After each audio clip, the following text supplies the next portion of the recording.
Yo, so just had to re-roll my wheel arches because the reason my back arches didn't go down too well is because there's like a rubber gunk on the back side of it in the fold that you're trying to flatten. And so there's a YouTube channel, It's Black. I watched one of his videos where he was rolling his arches and discovered this funny anomaly on the rear arches only of E36s.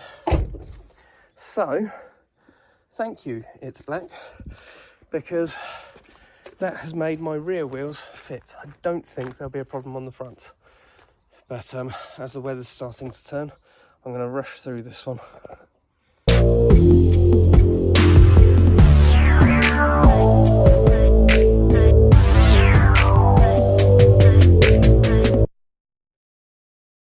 So I've come back another day because I got rained out yesterday, but quick video on rolling them.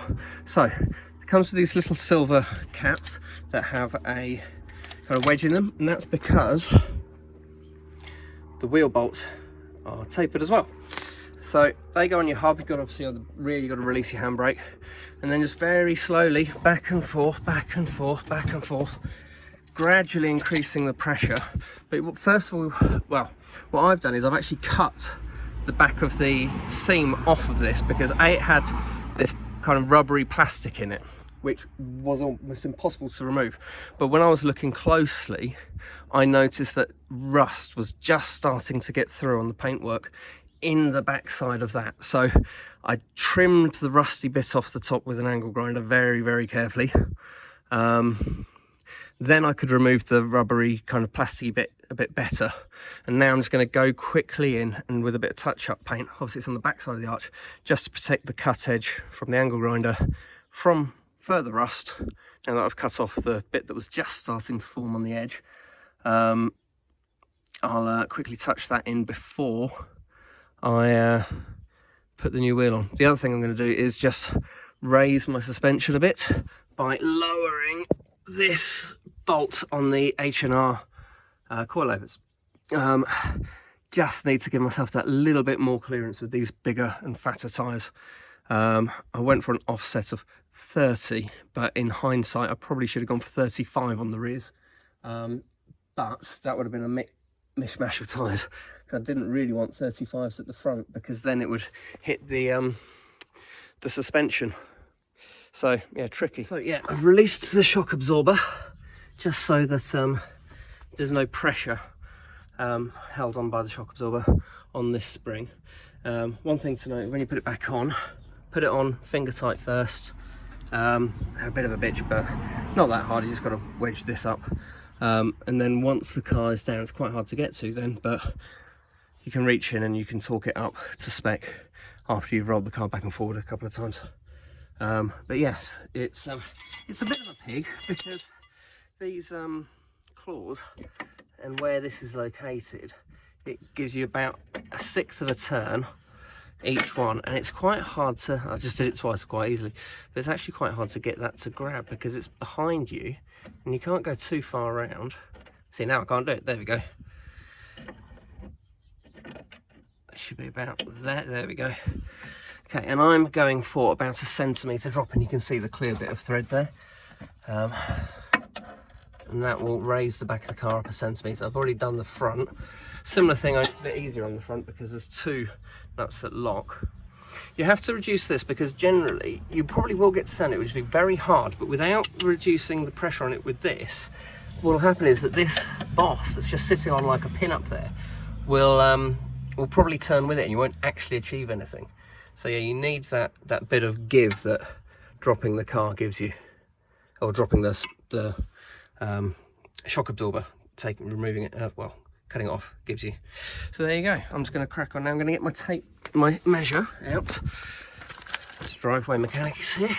I'm just going to measure how far off that top plate I am, because it's one thing I can get quite accurate. And I am 27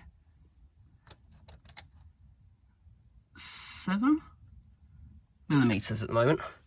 So going to see how much thread I've got in there. Still quite a lot. So I'm going to go to 30, and then I'll know that I'm doing 30 mil there on the other side as well, and that way should be even, and the wheels shouldn't rub. So I drove it off the drive, then gave it a nice reach around to tighten the rear shocks under there to spec, and then I took it for a little baz around the corner, and as you can see, I think we've got quite a good fitment now. It's just a bit clear. That'll sail a bit lower as it goes, and this side of the driveway is a little bit higher, and you can see that it does just tuck, but I can still get my hand around.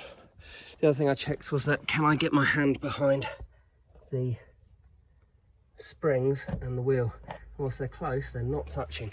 So I tested it on full lock in both directions, on the ground, and straight as well, so I know that that is good. And as it's a nice sunny day, although it's October, it is actually about 18-19 degrees, so I think I'm going to try these new wheels out. Ooh. I'm going to try these new wheels out with the roof down.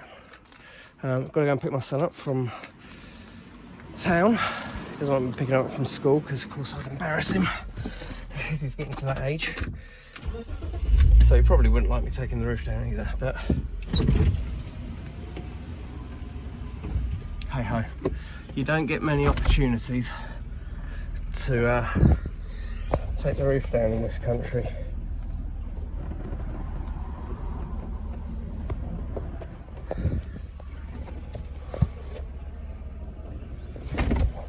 And that's the thing with this kind of automatic roof, is that you've got to give it a little push.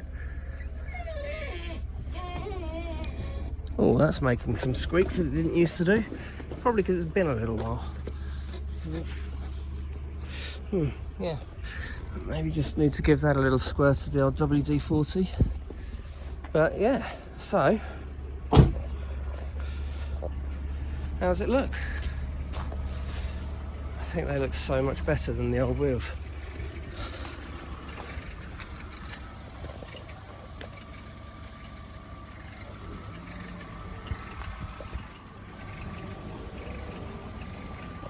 Alright, let's go and get the boy. Just back from picking up the boy, and yeah, I do like the deep dish look. It's pretty cool, I think. So yeah, pleased with that. Big shout out to It's Black, whose video told me about the silly rubbery gummy stuff in the back arches, and now I've got a bit of clearance. Pretty tight. I can just get my fingertips in there, but it goes up and down. I mean, it's quite stiff suspension now. It's on the H&R coilovers, but yeah, I do thoroughly recommend that if you are into E36s in particular, looking at It's Black's channel. I haven't asked him. I've never met the guy, don't know him, but I've watched his video on, or his playlist on Ebony, which is an E36 328 that he's turbocharged with an eBay kit, similar to what I'm doing. I think he went a bit more, his kit was less complete than mine, so yeah, interesting to see how mine turns out. But also his is a left-hand drive car, so you know it's going to be different. But yeah, pleased with that. Pleased with the rubber so far. Only gone for a little spin, but it feels nice and grippy. I fear it's going to make these quite muddy over time. Maybe I need to get some mud flaps. There's quite a cool stance you see from behind, that tyre sticking out.